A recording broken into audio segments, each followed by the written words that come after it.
area's most profound and gracious talents. The executive director will embarrass Carl much more effectively than I can, but I would like to say something from the point of view of ecology. To say that we live in interesting times is probably the understatement of the decade. In this moment, right here, I think it might be worth acknowledging the fact that we are now the front line for our ecological legacy here in the High Plains. There is nobody coming to save us in this. So if you are interested in the flora and fauna and environment of our area, this is the moment to make your presence felt and make your support heard.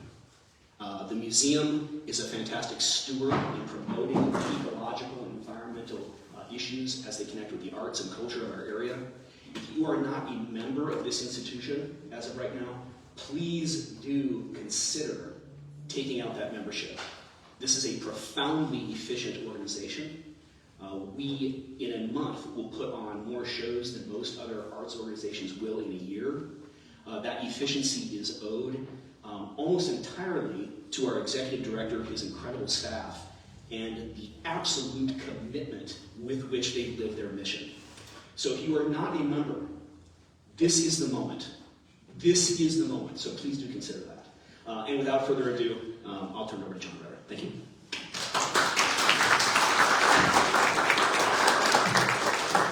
Thanks so much, Peter. And thank you all for coming out today and joining me to welcome Carl Oltvedt back to Rourke. I think it's been 12, 13 years since your last solo exhibit here? 12. Working on it in 2012 and then open early January. Well, with Carl, it's always worth the wait. So, Carl Oltvedt, he possesses a remarkable facility both as a painter and a draftsman, and an incredibly vast knowledge of media and materials. These two things would be enough to make him a great artist. But on top of that, Carl gives an uncommon level of care, thought, and attention to, well, everything. His artwork, his family and friends, and the hundreds upon hundreds of MSUM art students that passed through the art program. And I feel very lucky to count myself as one of them, getting to take Basic Drawing 1 and 2 from Carl. But beyond that, I think the care that he gives his work represents his aspiration to create masterwork. And that, as a category of endeavor at this moment, is exceedingly rare. And rarer still is the fact that I think he actually succeeds at it. So please join me in giving a warm Rourke Museum welcome to Carl Oltvedt.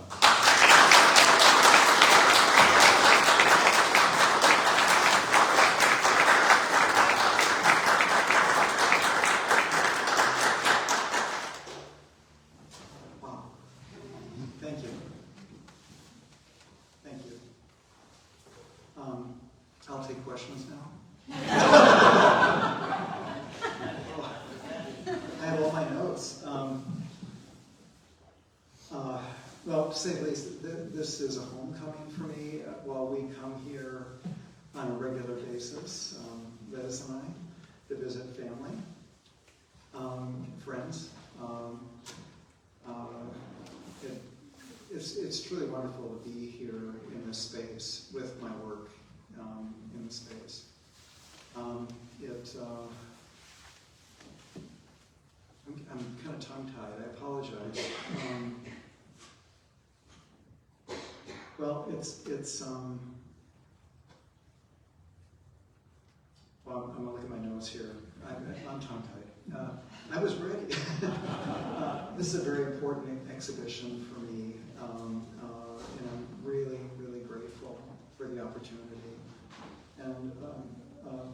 has been pushing me to do a bird show now for probably 7 years. Maybe 8 years actually. Because in between we did the Crow show, the Crow Farm show, which was really wonderful, and I'm so glad we did that. With Bob's passing now, it was his last big show, right? So it was really important. And I wasn't ready to do this show at that time. I had other commitments that I had to follow through with, and Jonathan was very understanding, and Peter assumed in the background, right? And then another opportunity came for a commission, and I put a pause on things, and then you had some scheduling things that needed to be done before I would come back in. So it's all worked out beautifully, I think, in terms of time. So I want to thank Jonathan and the other Rourke staff, Katie, Courtney, Cameron, Joe, Trent is behind the desk back there, for all the efforts that you put forth to put this together. I know I did the creative work, but to put the whole thing together. And I want to thank Sam and Coralie Y. They helped transport some of the art up from Minneapolis. Coralie, there you are, thank you. And Liz and I brought the last 14 works up last Thursday. And then we got to go hear a marvelous band concert that my granddaughter, John's daughter, performed in. So it was artistic in a broad sense. It was wonderful. I'd like to thank Liz, my partner, who's seated next to John. My other family members, Sarah and John. As well as my friends, for their unwavering support over the years. You don't maybe necessarily think about that with every work you're in, but it's there. Later I was going to mention this, I'll mention it now. There are times you feel like I'm just not getting what I want. This work isn't coming together. I spoke with Dan, my son-in-law, at one point when I was working on a large commission for a nonprofit in Eden Prairie. And he said, "How's it going?" And I said, "That damn painting." And the drawing, which belongs to Sarah and Dan that hangs over here, is a full-scale study for that. It actually became its own work in the end. I finished it, and I wanted to finish it. But, and I finished the painting, and Liz and I had the great honor of going to a luncheon and where I had to speak about the work to employees, and it was wonderful to see it. I could look at it as if I didn't do it, and I love that.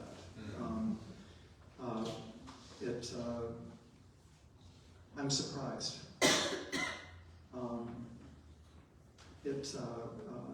It's wonderful to be surprised by something you do, and you value it. It takes a lot out of you. You put a lot into it, and yet I can look at it like it was not mine. So I want to thank the Longspur Prairie Fund for helping to sponsor the exhibition. And there were 2 anonymous donors who also helped to support and sponsor the exhibition, so I'm very, very appreciative of that. Sarah and Dan loaned 3 works for the exhibit, and I'll be talking about those. The big drawing I already referred to, which is mainly by charcoal on paper. Somebody asked me last night, "How did you do that?" "Not a drafting table." No, it was on the wall. I'll talk about that. And then watercolor, 2 watercolors actually, and gouache that are stacked right adjacent to the drawing. The top one I gave to Sarah many years ago. She used to bartend at the hotel and was assistant bar manager. I went in after work and asked to have a martini. And I handed her my business card, which had that image on it. And I said, "This is yours." And she said, Dad, I already have one of those. And I said, no, the painting. Because she had talked to me about it several times. And the painting below it is of a gull on the North Shore. Both those are, actually all three of their works on the North Shore. And Dan had seen that posted on Instagram and wanted to purchase it. And so we made an arrangement for that. And it was one of the earlier birds that I did that was more focused on the bird. The landscape's there, but it was more focused on the bird. By the way, can you all hear me okay throughout? Good, then I won't worry about it. And then Karen Reed. Karen, where are you? Oh, there you go. You're in the light, you're blinding. Purchased the goldfinch in the little niche back there recently. Karen has been a student of mine at artistry in Bloomington and also wet paint in St. Paul and Grammar Aircon. And then Matt and Jane Torgeson, are you here? No? Okay. They're going to loan a work seated, hanging on the wall just between, by Zinni there, is a gull on the North Shore based on photographs I took a couple of years ago. And that'll be removed, not thrown away. It's going to a show in Minneapolis. And then they will loan work for that space. So it'll be a green heron. Does anybody know what a green heron is? Yep. Yeah? Do you see one in here? I see it all in our first. Yeah. Your eyes are in the right direction. And it's hard with the light coming in the window. And there's light on it, actually, in the back. Just to the visual left of the door from this angle. That's a green heron. I'll talk a little bit about those. So there'll be another one here. Lightning fast strike. Yeah. Master hunters. Where I came from, I don't want to go into great detail, but I think some points bear mentioning. My dad was a pilot in the Army Air Corps during World War II.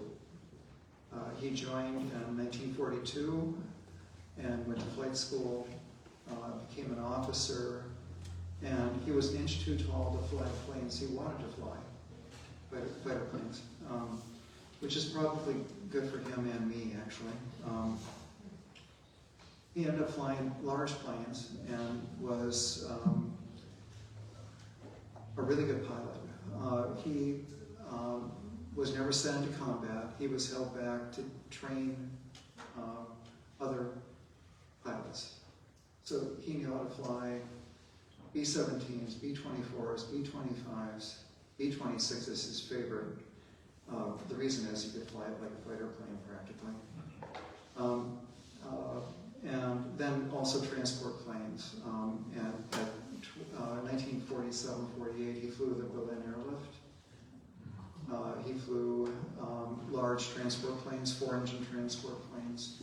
And for those of you who know that history, West Berlin was cut off by the Russians. They wouldn't allow anything in except by air. And so Dad flew these huge transport planes with 9 feet of clearance from wingtip to building and wingtip to building. Quite a feat. He's what I would call, in the bird world, a sandhill crane. The 7-foot wingspan. And there's one drawing of cranes in the show, Ben right next to you, and Zimmy. And there will be more in the future, many more. It's a favorite bird of mine now. But watching them glide in, they look big, maybe clumsy. They're not. They are big, but they can shift their wingtips, their feathers, and just turn the wings back and forth. and shift a little here, a little there. No, not here. This is not watch them. Then suddenly float back up in the air and land 20 feet back further. So they're incredibly, and all birds can fly well, but these are just so graceful. It's wonderful to watch them. My mom, my dad wasn't an artist. He wasn't interested in art. He was more in mathematics, which kind of made sense. Mom was into color, into texture. She was offered a scholarship to go to art school in New York when she was in high school in Twin Cities, and Mom and Dad said no. Of course, at that time period, it would have been New York, it would have been 1940, it would have been kind of scary, right? But for a single woman to go out there. So they said, you've got a couple options. You can become a teacher, go to nursing, or a secretary. And Mom went the secretarial route, but she never quit working. She wasn't actively drawing the way I draw, but she was always working with color, knitting, needlepoint. I would go to the yarn shop with her because I liked it. You look at the wall of yarn colors. What a treat. And I didn't even know I was an artist or going to be an artist, but wow, it's so beautiful. And she'd pick out yarn and she would have, 6, 7, 8 colors together, and she'd say, Skip, that was my nickname. And when she was mad, Skipper. But what do you think? I don't know. I'm not sure about that color with that. So she was asking me to be selective about color, but she was seeing in her mind proportions in terms of a pattern. I couldn't see that. So she was really brilliant in that regard, and always encouraging. And Dad was too. He questioned my going to study art. He said, "How are you going to live?" I don't know. I'll make it work. And I was going to teach, which leads me to my first departmental advisor in a moment. So we always had crayons and paper and pencils, anything we wanted available to us. Now, my brother ended up being an architect, and I ended up being a painter. And it fits our personalities, the paths we chose. So I went to, I just discovered in Grand Forks that I needed a sketchbook. I was 15, and I wanted to draw trees. I would go down to the Red River with my friends who were writing. They were poets. We're all 15. We think we're artists and poets. And we're learning, and that's what they were driven to do. Ted, in particular, Ted Quade, is still a writer. He's an amazing writer. But I was looking at trees, and I wanted to connect with them in a way that looking wasn't enough. I wanted to try to translate that on paper. And then I started counting leaves, which I do with birds too. We'll talk about that. So we moved from Grand Forks back to the Twin Cities. I don't want to go through my moving history, it's way too long. And we ended up in Savage. I went to high school, graduated from high school in Burnsville, Minnesota. Had one of the best art programs in the Twin Cities. It was just chance. My dad worked for New Holland selling farm machinery, and where the apartment he rented was within reasonable driving distance to the warehouse where I actually would end up working at some point. So it was convenient for him. It was convenient for him to travel out of town to dealerships in Jordan and Chaska and so on. I had no idea it would be good for me, but it was. It was an amazing place, amazing art teacher. There were two. I worked principally with one, and he and I became and remained friends until his death in 1995. So I got to the Art Institute, to the Walker, and I'd never been in museums before. Mom and Dad just did not go to art museums. And it was eye-opening for me.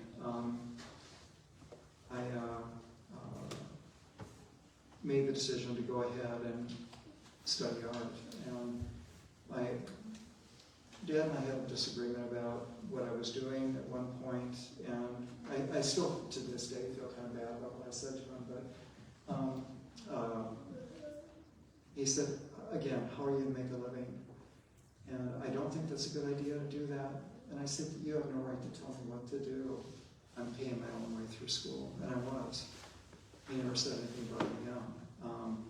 But it kind of broke his heart a bit, and but we resolved that, and he was very much supportive of me in the future. My first university advisor in the department, and we were friends still. He didn't know who I was. I caught him going to his studio on the East Bank in the Holman building, and I said, Professor, I won't say his name,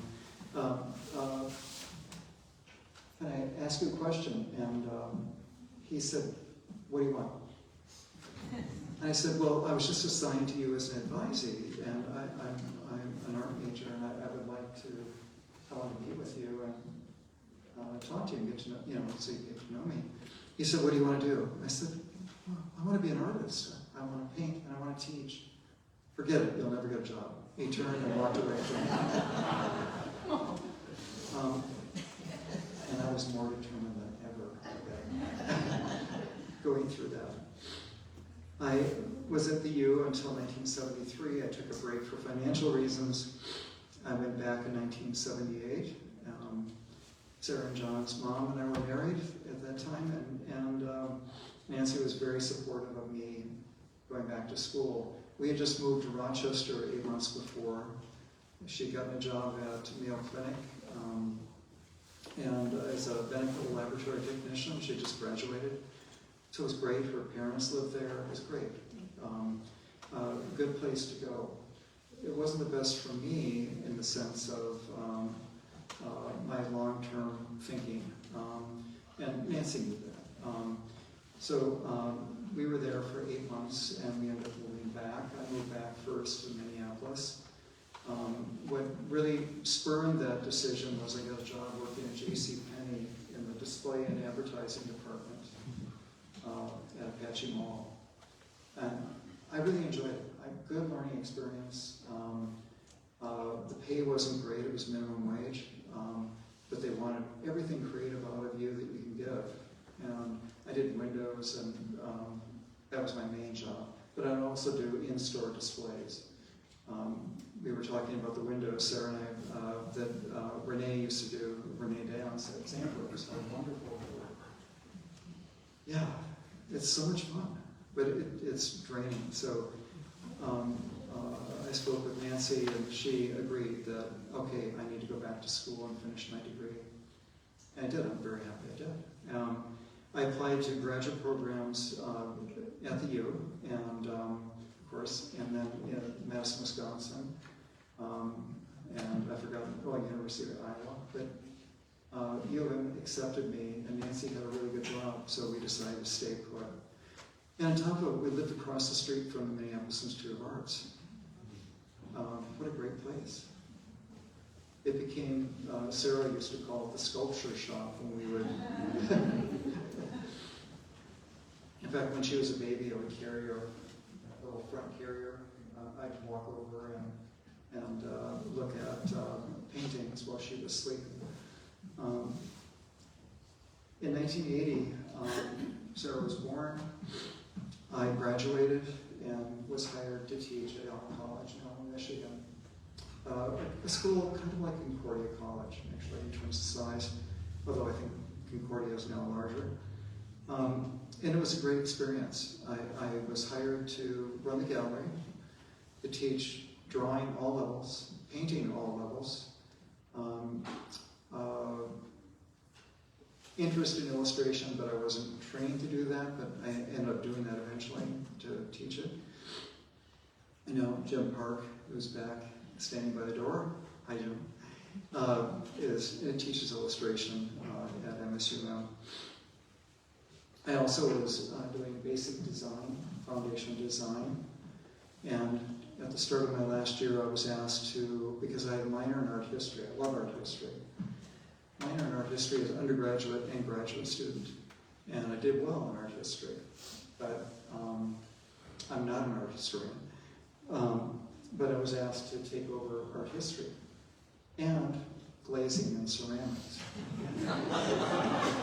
And I studied ceramics for 1 quarter with Norm Mackenzie, one of the best.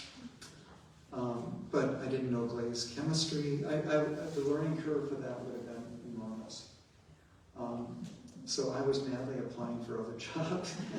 And originally I applied for a job at MSU in 1980. There was a job open, and I didn't get a call for an interview.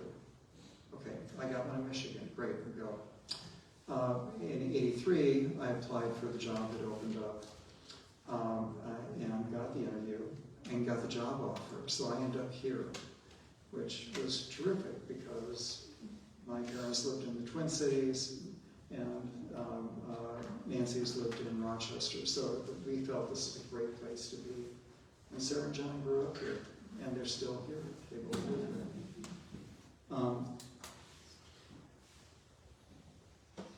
John was born in Michigan in 1982.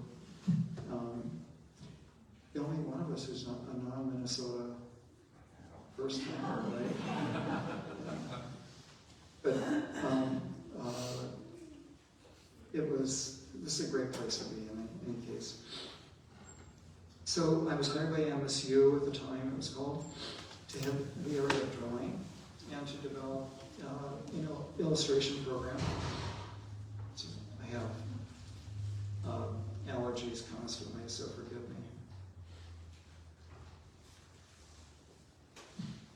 I was hired to teach drawing at all levels. Sounds familiar to my job in Michigan. I was not hired to teach painting. I wasn't the gallery director. So I wasn't teaching design. I wasn't teaching art history. So to me it looked like, this is it. This is the charm. This is where I need to be. Richard Seitz, who was chair of the department at that time, wanted me to be gallery director because he was gallery director and wanted to hand it off. But I said, you want me to develop an illustration program, I'll do it, but I can't do both because that would be a huge endeavor. Developing the program, I knew that. And then doing gallery work is, as we've talked about, it never goes away. It's always there. There's always an email to respond to. If somebody can't do something, or you've got to patch in a new show, it's endless. And it's wonderful in that regard too. It's always something new. But I knew I couldn't do both. So anyway, I focused on illustration. That took 2 years to get in place, going through departmental, university, state, and national accreditation reviews. And it worked. Still going strong, right? I taught at MSUM for 32 years full-time, so I taught 35 years overall full-time. I loved my job and the people I worked with. We had here such a great creative energy from the time I came, so I was pulled into this energy. It gave me an opportunity to grow, and what an opportunity. And people retired, things changed, but we got new people in. It just ongoing, wonderful energy. And then the community energy, before the NDSU, creatively, well in all areas, but creatively, just great. Exhibition programs, the Rourke, wonderful. The gallery, former gallery, and now just here, the gallery and museum together. The Plains Art Museum, North Dakota Museum of Art. What a place to be.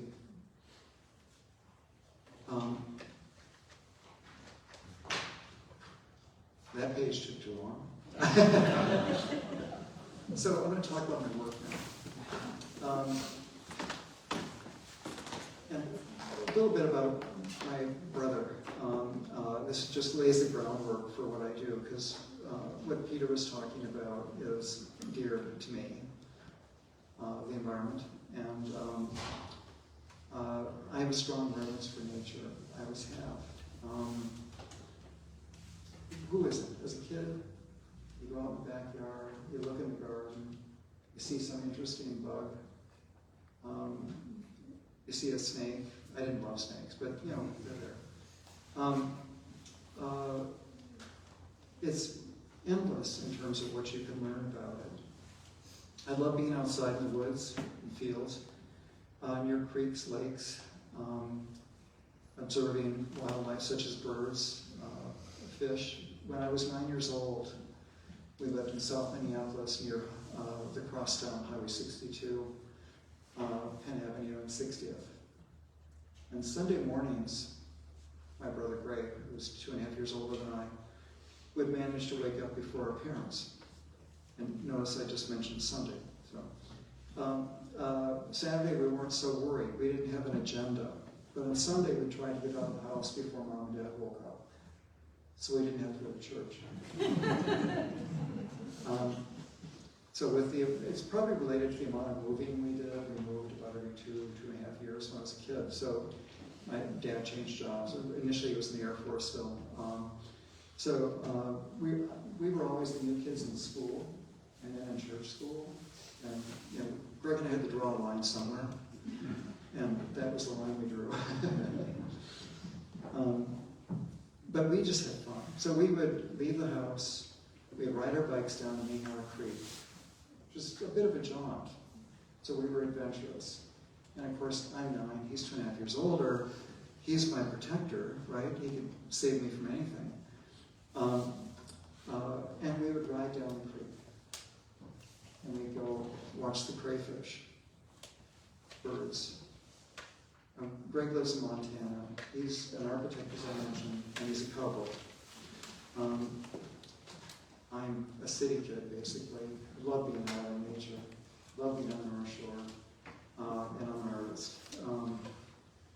Mom and Dad never chewed us out for that, and I wonder why.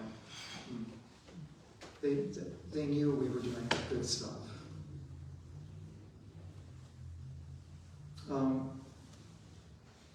From early on in my career, my principal focus was landscape. I mentioned the trees, junior high, first year of high school, and then throughout high school. My high school teacher asked my parents if he could take me up to Beaver Bay to go painting. And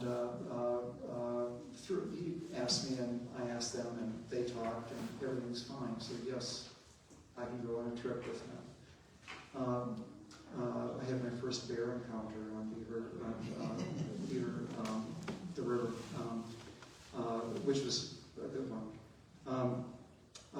But looking at the trees, the rocks, the water, the force of the water. Of course, I'd seen water before. I'd seen the ocean, the Atlantic Ocean before, but I'd never seen the surge of water in a high water time that you see on the North Shore. And I was just mesmerized by it, absolutely mesmerized. I loved the thunder, shutting out everything. You know, it helped shut off stresses and strains that I had, you know, in my mind. I became totally focused on landscape, color, light, space, scale. The feeling of atmosphere engaged me.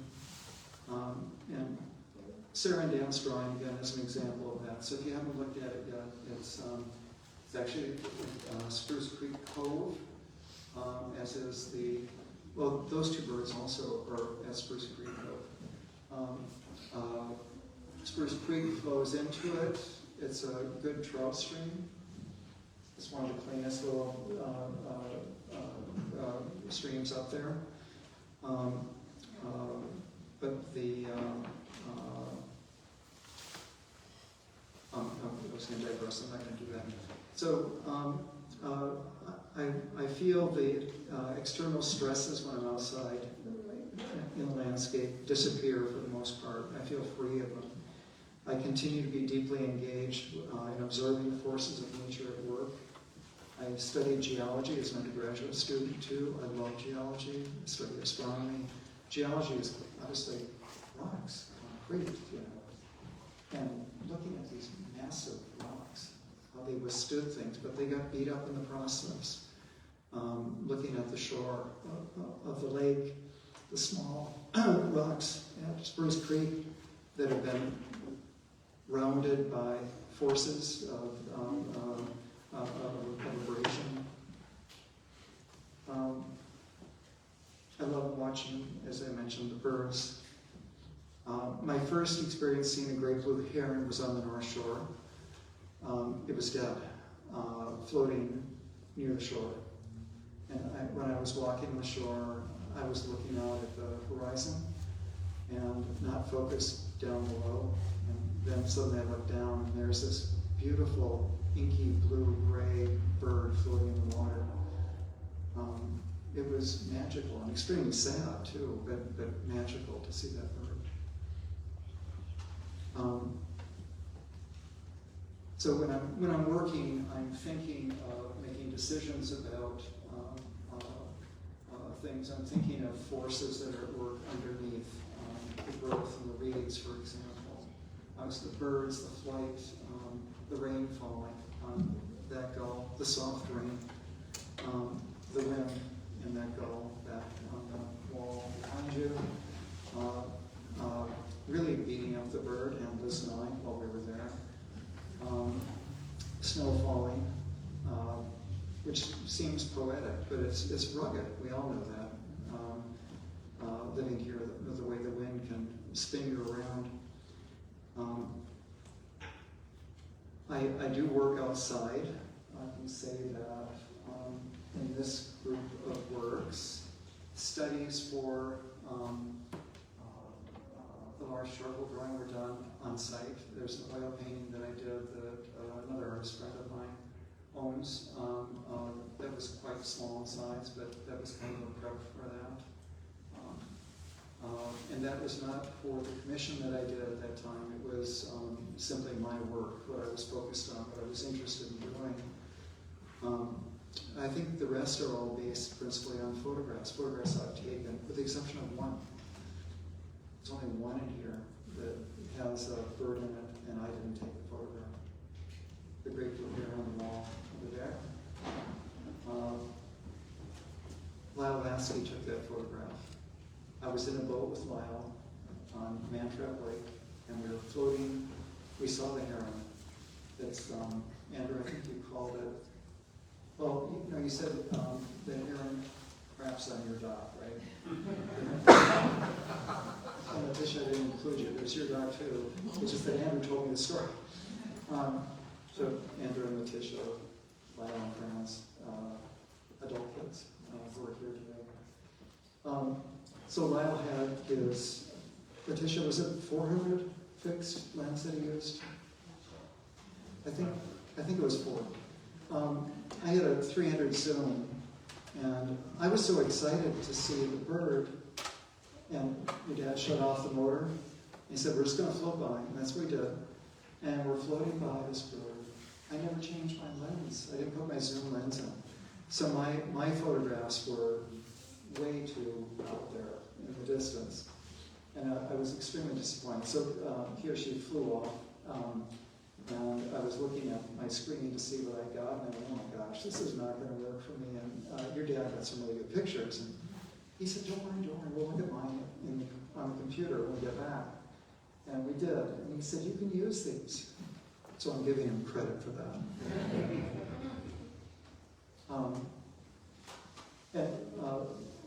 Liz got to meet Lyle, and they really liked each other. And we both agree, this is Lyle on the wall here, kind of the sentinel of Mantrap Lake. So otherwise, every other one is from photographs I've taken. On the case of the great green heron river in the back,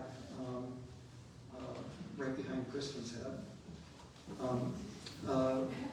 I took about 75 photographs of that one bird. So green herons are,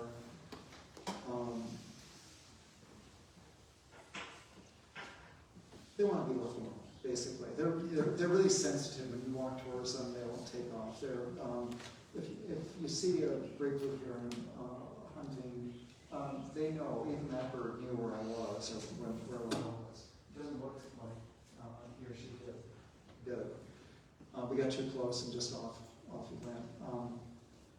But I was in a position fixed on a bridge over 9 Mile Creek near Normandale Lake, and the bird kept moving closer and closer to me, tree stumps, looking to hunt. So it wasn't focused on me, I wasn't moving, it was a perfect scenario. So I kept shooting photographs, and that often happens. The sandhill cranes, I've shot hundreds of them, and not the birds. And I maybe used a dozen, in my work, but I need the reference. Okay, one might be a little better here, a little better there. The gulls as well. I mean, I'm going through 400 or 500 pictures when we go up north easily. Then I have to edit them out, and which is a fun process. Some of my works begin with a walk, and sometimes that walk has an idea or a subject in mind. Other walks are more open. I'm just out looking, waiting to be surprised, and looking for that magical moment when the light hits something just right. There's so many things you can look at, you don't even notice them necessarily, and suddenly the sunlight comes through and hits it. Andrew, like the light on your face right now. It's almost like a movie in that sense. I'm walking, looking, listening, just being in nature. Finding myself stopped in my tracks, having my breath taken away by something. Excuse me. And if I settle down and actually start drawing, the light is always changing. Every fraction of a second it's changing, changing, changing. So I might be really focused on one thing, and suddenly something else lights up over here, and I'm going, wow, that's it. And it's wonderful to have that sense of discovery, that it doesn't stop, the inspiration. I'm doing that with a camera, with the birds. And last fall, I splurged and bought a used 500mm fixed Nikon lens for my camera, which really upped my game a bit. I'm simply watching and photographing the birds.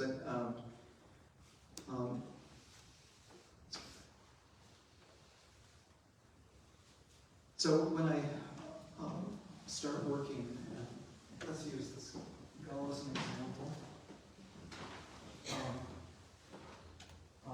I'll be referencing my photographs, in this case a photograph, and it's pretty accurate to the site in terms of the character of the rocks. It's on the rocks near Grand Lake Harbor, and I think the bird is looking at me. The bird knows right where I am. And therefore you.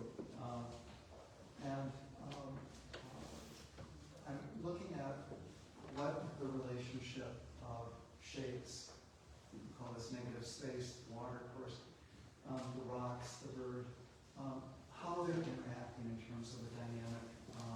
So this is principally singular photograph. This yellow-rumped warbler also, which is the same warbler as in the drawing up here, from the same series of photographs. The branch is pretty accurate to what it was when it was sitting there. First, it's just one branch. Now, the yellow-headed blackbirds here, this is a stage step. I created the space. The birds are all from different photographs. And what I'm doing is looking for a dynamic, a relationship, a conversation that they're having. Territorial, apparently, but I made that happen. And this was I did preparatory drawings and compositional drawings for a painting I commissioned by Andrew, and Bridget is one.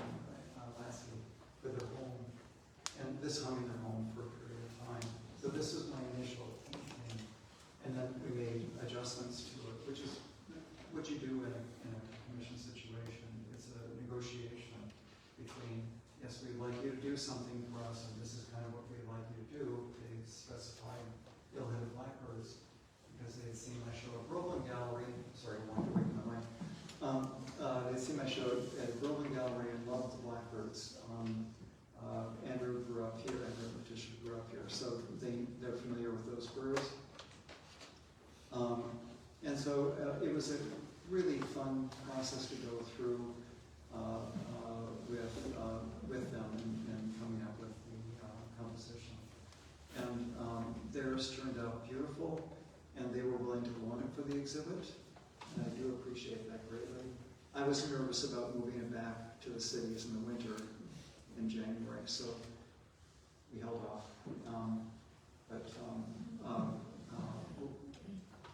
We'll work on that in the future.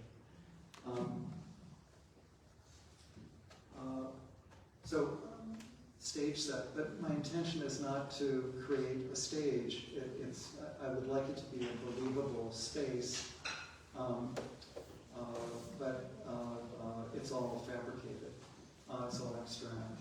Which sounds like putting it down or not. But, so the water is based on photographs I took where those birds were, and again, they were different photographs.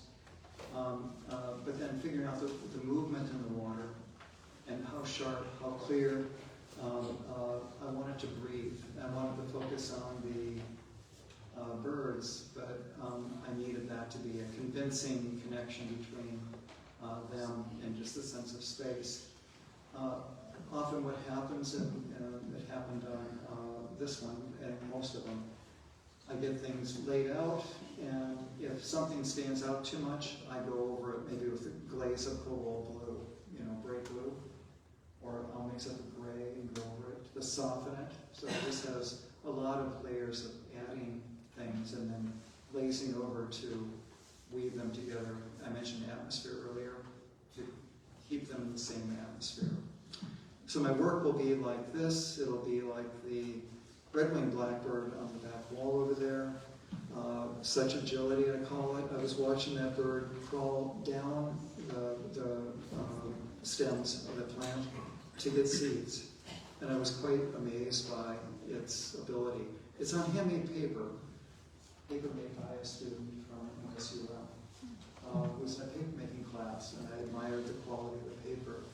And we made a deal. I bought some paper. So I'm happy to have used that. Often my work is small. The initial sketches for this, for example, were this big. The studies I presented to Andrew and Bridget were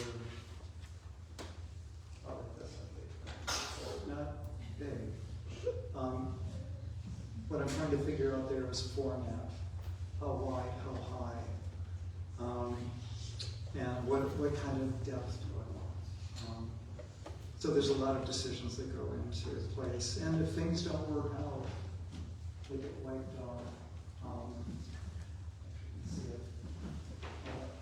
A lot of what I was doing with the reeds here and the bird, you can see blurry here. That started because I wiped it off. I didn't like what I had. So at a moment's notice, I'll do that. I'll just obliterate it. Knowing that I can put it back. And I may not be able to put it back that day because I'm upset or whatever. but I can put it back in the way it needs to be. So I'm thinking large forms when I start. So this is just gesture this way, gesture this way. Wow. I'm working with charcoal, actually moving my arm. The water is defined, the textures down here are defined. That comes later. And with the birds, I mentioned counting leaves with the trees. With the birds, I start counting feathers at a certain point. And by that, I mean looking at not necessarily every feather, but the feathering and how it moves and how it defines underlying structure of the bird. It's the same with rocks. The lichens exist on the rocks, but the pattern is my own. But I was responding to the pattern or the color, and the orange and the red oxide is electric to me, and I was responding to that, and I was just slapping orange on it. And then I figured out how far I needed to go with it. At one point I was going to leave it rougher, and I decided, no, this one needs more. It needs more information. Where the red-winged blackbird, as I mentioned, is much more general. You can see the underlying gestural marks in that drawing. So each work has its own life.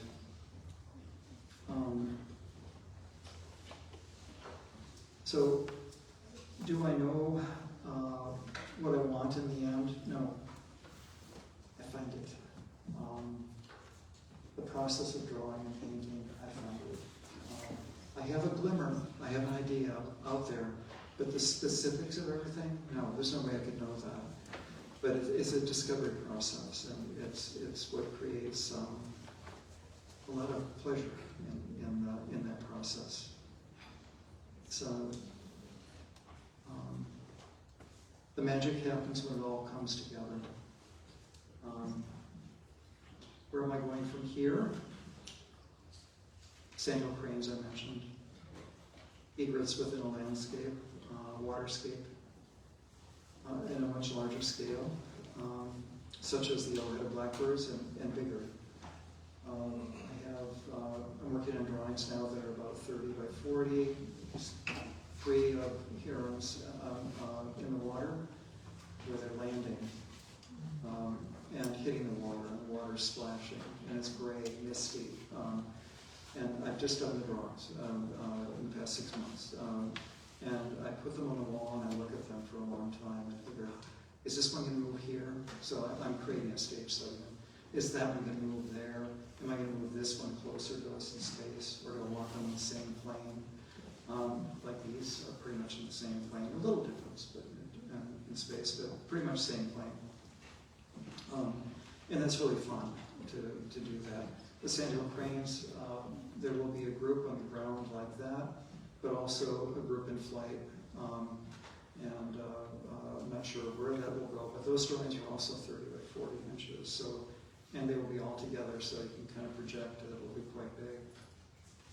Anybody know how long sandhill cranes have been in the world? Since I'm going to be working more with them, I should know this, right? About 30 million years. And that's projection, scientific projection. Fossil found in Germany, much larger crane. We'll talk about size of the actual crane. Besides wingspan, 11 million years ago. The earliest one found in North America is from Florida, 2.5 million years ago. And how many years have we, as a species, been here? 100 million? 1 million. Yeah, yeah. But what about Homo sapiens? Genus? Yeah, Homo? yeah, That goes back maybe 5 million years. yeah. Not that long. And Really. then you get the Australopithecines and all these other guys. Lucy. And you go back to the Miocene where that's 30 million years. Yeah, yeah. And that's when we started to emerge from the apes. Terry's a scientist. Thank you. We need that data. Guess how long the average species is? Well, as far as Homo sapiens have been, as modern humans, about 200,000 to 300,000 years, right? Well, the average is about 1 million years. Million years, yeah. 1 million years for, this is all species. Okay, Put together. okay, We're looking toward the end if we're going to be like a okay. mouse or something. Thank you. What is our role and responsibility in the world? It's imperative to remember that we're integral to the world. You guys remember saying you're not the boss of me?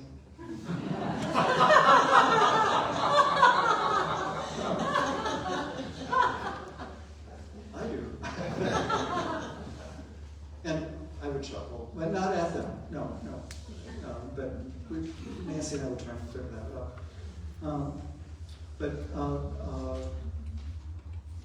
We sometimes feel like we're in charge. We as a species, run a lot of stuff. We have a huge impact on the environment, but we're not in charge. We're simply a part of it, and we have to remember that. We see too many disasters that tell us that over and over again, that are beyond our control, and we need to be humbled by that. So, in biblical terms, we're stewards of the earth. And I'm not a regular churchgoer, but that's true. We're stewards. We don't have unlimited godlike power, and that's a biblical statement, or ownership. So we need to be responsible and humble. I think it's important for us to take our kids out in nature, our grandkids out in nature, and live in that world, not just in front of a screen. I remember my mom and dad saying, "You can't sit and watch TV." You know, in the 50s, what, you have a little TV like this? And who didn't love TV? I mean, I love TV, but Wizard of Oz that size, powerful still. But it's important to be outside and watching and looking at the world firsthand as much as you can. And with that, I'll take questions.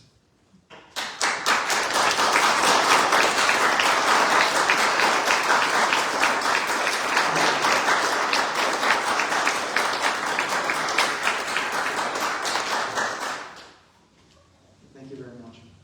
It really is an honor to be here. And I'm honored that you all came to hear me talk and to look at my work. So, I'm a teacher, I take questions. Yes, you can. Like in movies, Yeah. they have takes. Yeah. When you talk about that, Yeah. you were angry that day, that didn't look exactly. Well, frustrated. Frustrated. Anger is a little strong. On average, how many takes do you put into a drawing? And no pun intended, but as many takes as it takes. You know, it just depends, and it's a really good question because there are times, and you think, oh my God, the next book's going to happen the same way, but there are days that you go in and start putting things down, one thing after another, and go, wow, this is easy. But that's a rarity. And often that happens because you've done the prep work, not on that sheet of paper or canvas, but you've done the prep work in everything you've been doing leading up to it, so it feels easy. In the end, I would like you to be able to look at these and not see that they were painstaking to make, because that would be really tiring. You can see that there's a lot of work put into them, but I want them to feel the life in them. I want them to breathe. So sometimes quick, and sometimes a really long time. The pastel and charcoal of the Great Heron. Andrew and Tisha, should I start calling it loud? I don't know. That was on my wall for a long time, and actually I think Andrew, you saw it on my wall when it started. There was also a large egret on the wall. 3.5 years. It would be, I'd work on it, I'd get to the point where a stalemate where I didn't know what to do, even though I know the inkling of what had started here or there was the right direction. But how did I put it there? I put it in the drawer if I needed to. A few months, and then I pull it out and look at it and go at it. So 3.5 years. Sandhill Cranes, Liz. How fast is that all together? It's a few days. Yeah, it's a few days. It just seemed to. You're drawing. Months, you know. But it was on the wall and never came off the wall. It moved to a new place for me to work on. It was going. And when I worked on the painting of that's based on that, I paused on the drawing, and then I went back to it again.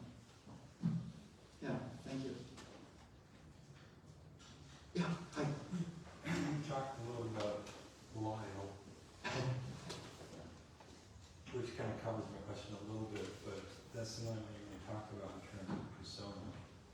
You're giving a persona to the person who took the picture. Oh, yeah. And I'd like to hear more about the persona, Yeah. the persona of the birds. No, thanks, David. I think Cameron, when I used to be on Instagram, I'm no longer on Instagram, sorry, but or Facebook, but Cameron would comment about my work, and he saw when I posted the green heron, and he said, correct me if I'm wrong, you can feel the personality of the bird, and that's pretty close to what you said. And I really appreciated that, because I want that to come out. I don't want it just to be a rendition of the bird. I want it to breathe with a sense of life and individual characteristics, which means, yes, I need to be sensitive to that bird and that individual bird's characteristic, but I don't want it simply to be a rendition of parts. I want you to feel whole immediately. That's my goal. Even though obviously all these have a lot of parts in them. Thank you. Did that answer your question? Yeah. Okay. Yeah, I just hadn't heard you talk much about that, and Yeah. I know you're doing that, but I just wanted to hear you say. Well, thank you for asking.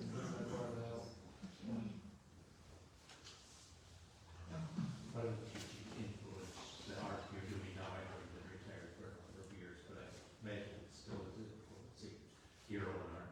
Yeah, yeah. When I was a student at the U, I liked, I still do, Richard Evenpoint's work. He had been a teacher. He was a really widely recognized artist in the 1970s, when this article was written in the 1970s. He retired from teaching the year before. He was interviewed by Horizon magazine. The interviewer said, the writer said, well, what do you miss about teaching? Or do you miss teaching? He said, well, I love being focused on my work, it's paraphrase. But he said, what I miss is when I'm talking to students and helping them grow and develop, I'm asking them questions that I need to be asking myself. And I never forgot that. So, you know, I said to my students in class, a few of them are here, that I do what you do. You know, I do it differently, but yeah. So after I retired from MSUM and full-time teaching, I started teaching community ed. I mentioned it earlier, I think. Well, relative to current classes. So it's the same thing now. It's I'm offering instruction. I have a structure that I'm giving them. But I'm learning the process too. It actually takes a lot of work to do that. I know there's some teachers here, so it takes a lot of work to do that and deliver it in a meaningful way. So I'm always a teacher. Yeah. Carl, could you talk about your choice of mediums? You do a lot of pastel and that sort of thing with the birds, which is maybe a little understandable given the soft textures and things. Yeah. But do you have any oil on the birds that you're doing, or other types of mediums? Well, in 2015, I developed an allergic reaction to gum turpentine, asthmatic reaction. And, you know, I had sensed it before, and that's not the only solvent you can use, but, you know, talk a little bit about that. But I was quite enamored with my Damar varnish, stand oil, gum turpentine medium that I'd mix up. And I thought, oh, darn, I guess I damn. But I have to give that up. When I went in for my attack, the doctor said, well, what happened? I told him, and he said, I think you got to give that up. You know, so I from that period, I tried other solvent options, including odorless. They're odorless, but the solvent is still there. So that doesn't really work. You don't smell it, but it's still getting you. So even mineral spirits was bothering me. And then I tried oil spike lavender, which is very expensive. And it worked, and I love lavender, but it wasn't the right thing in a small space. I have a small studio at home and a studio in Northeast Minneapolis, as does Liz. She's a floor above me.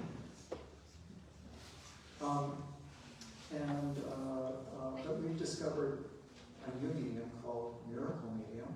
It's a little scary to hear that, but it's all vegetable based, and it works as a solvent, but also as an extender for oil paint. So normal solvents, I'm sorry to get into a long story, but normal solvents just evaporate off. They're not binding, and this is a binding one. Oil paint dries slower. It dries the colors. Each color dries at its own rate, where acrylic, like this, dries consistently by evaporation. So there's, in a sense, you have more predictability with this. But I'm going to go back to oil paint. The question is what size. So I did continue using oil paint, but only outdoors. And I went back to acrylic, which I used when the kids were little because the solvents were too much in our space. You know, and they would be down the studio with me, and so I went to acrylic, which I've used in college. As a teacher, I love all mediums. I worked in an art store in Minneapolis. I had to know something about everything. So I was driven to not only know about it, but to actually work with it, so I really knew about it. I had more of an empirical experience with it. That carried through my teaching. And that was a really gift back to me from teaching, because if I had students doing watercolor and wash, I had to do watercolor and wash. If I had been doing pastel and color pencil mixtures, I had to be able to do that. And we have a former student who taught me something about doing color pencil over pastel. I said, that's not a good idea, because pastel is powder and color pencil is waxy, and he made it work. that was fun. Yeah. So what happens in the future? All of these will, all of these will remain working. Pastel and charcoal are beautiful, and marker and wash too, because they're always open. So acrylic, paint down, the layer dries. And with acrylic, unless you grab the lacquer thinner, you can't lift it. So you have to layer on layer. With pastel, charcoal, marker and blush, I can go back and lift it up wherever I don't want. As messy as it is with the dusty stuff, with the pastel, I can lift it out. Real scenarios when I put out the vacuum. And vacuum the drawing down. I've done it. And I know a lot has to come off the vacuum, so not the good one.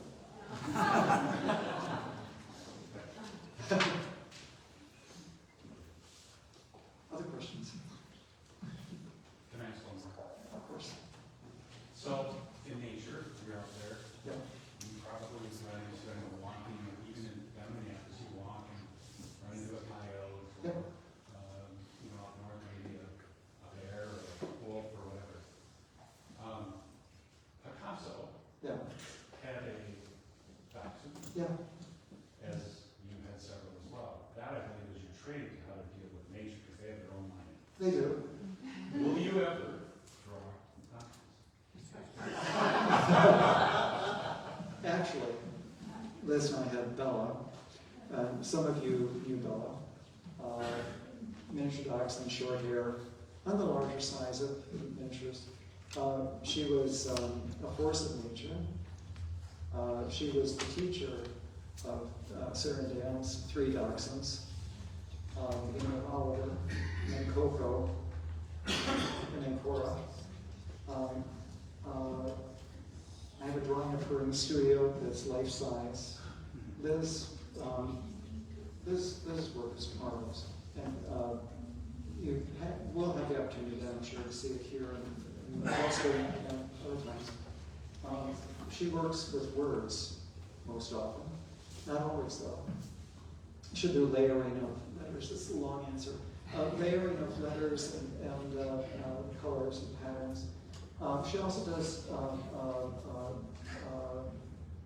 well, Liz, how would you define it? I'm going to say the one I bought from you early on.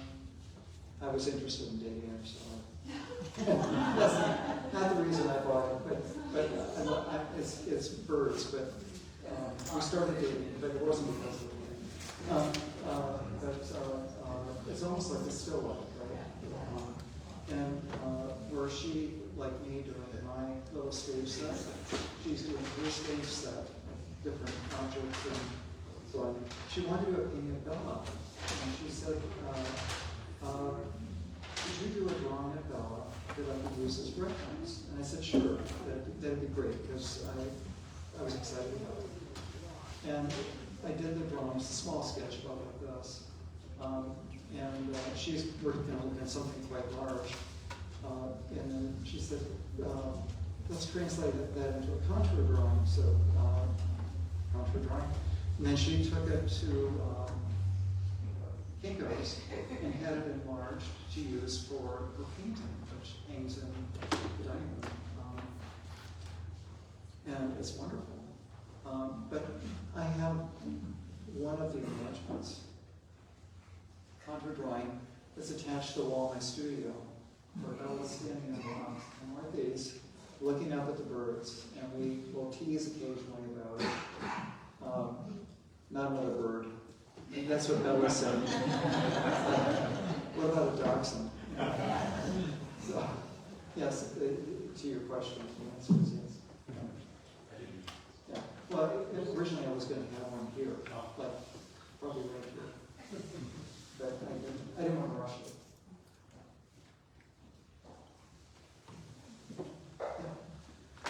While you're working on the birds, since you're mentioning using photographs, is there any time where you do get stuff and you have to go to like a natural museum to find a specimen to actually look to see the structure because it's flat photograph? Right. That's a good question. Yeah, photographs are flat. They have an illusion of space in them, but you can't.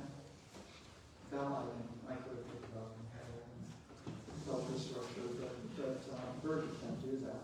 A live bird, unless you're doing parakeets or something. But the wild birds that I love to work with, you can't do that. Yes, the Bell Museum at the University of Minnesota in St. Paul. There's the museum building, but they also have the labs where they have bird specimens. They have taxidermy mounts, but not necessarily every bird. So I've only been there once, but when I was a student at U, I was doing that.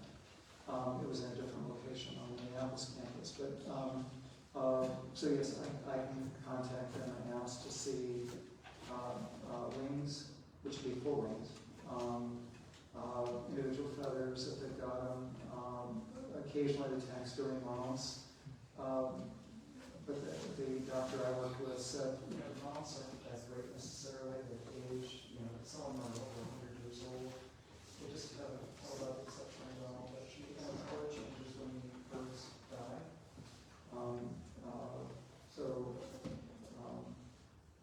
Terry mentioned Audubon earlier in the conversation. And Audubon shot the birds that he painted, or had somebody shoot them, so he could draw them. But as soon as the bird is dead, things begin to change, not just the flesh beginning to deteriorate, but the colors change. So I will use other artists' photographs to look at online. I used to watch a videographer from Florida who had incredible videos of osprey and bald eagles, pelicans. You ever seen an osprey in the mouth of a pelican? The osprey that had a fish and the pelican wanted it. It's amazing. I mean, I'm not photographing that kind of thing, but I love watching it. So I'm sure the osprey did. But I'll look into her work. But then I may need to go back and do my own more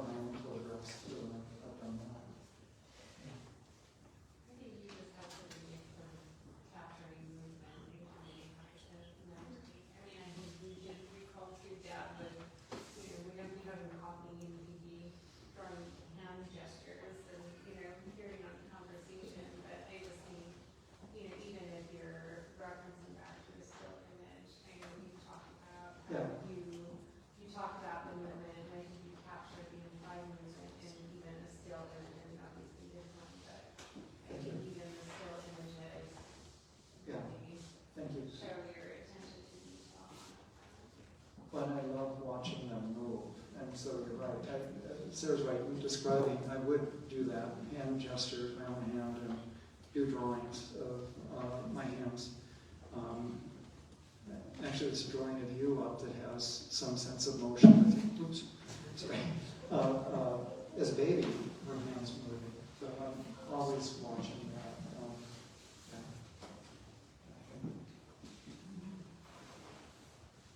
Other questions? I really appreciate your time, again, being here, and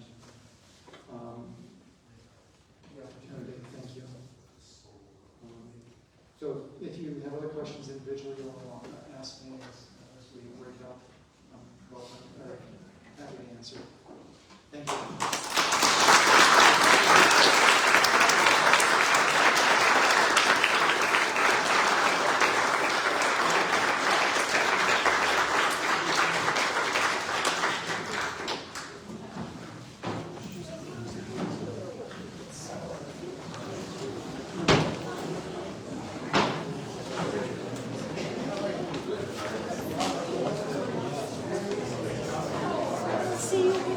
I know, well, we just put her down like 2 weeks ago. She was, she was so wired, and she was just losing it.